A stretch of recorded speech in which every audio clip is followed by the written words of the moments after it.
To reduce garbage on this holiday season, our next storyteller is regifting all his presents he didn't like from last year and sponging off his in-laws. The forever freeloading Brian Tate.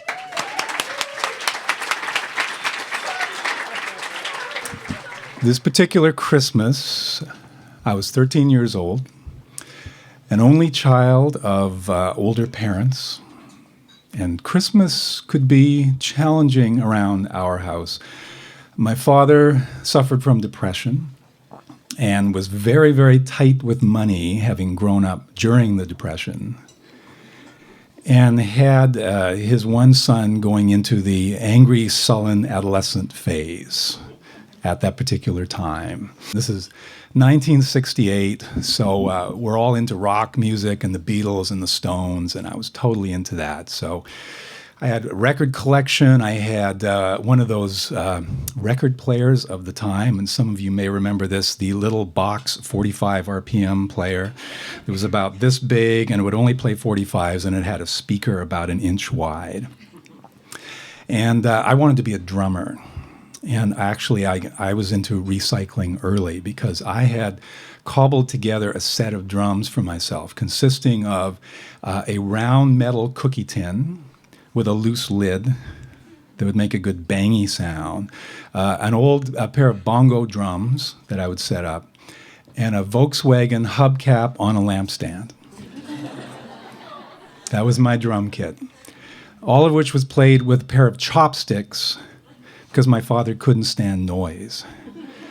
So I'd crank up this little 45 RPM player with the little speaker, and I'd beat the crap out of these drums with my chopsticks downstairs. So music was a big thing for me.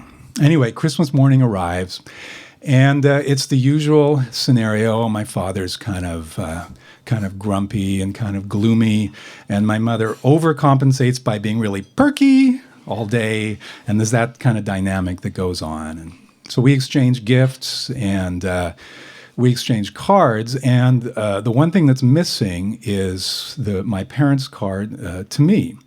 And this is important because usually that contains some cash. So we're looking around for it, and my mother says, I think I remember we left it downstairs in the rec room. Let's go find it. So we go downstairs into the basement.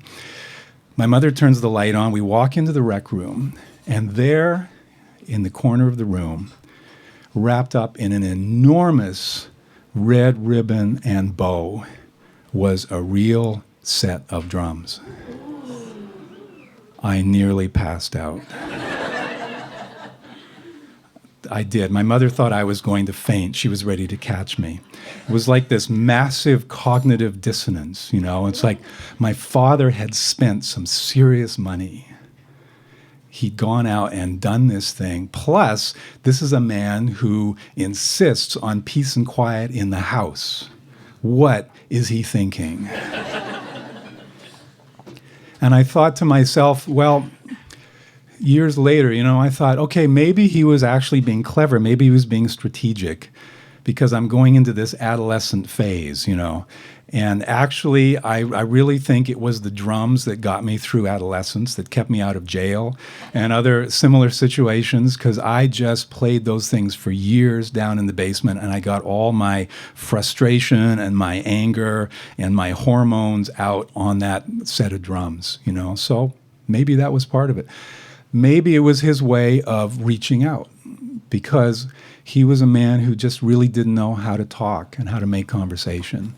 And we didn't have much of a relationship. And at that stage in my life, we really had no kind of relationship at all. So maybe it was a way of reaching out. But whatever it was in my entire lifetime of knowing my father, it was the one unsolicited, spontaneous act of generosity that came from him.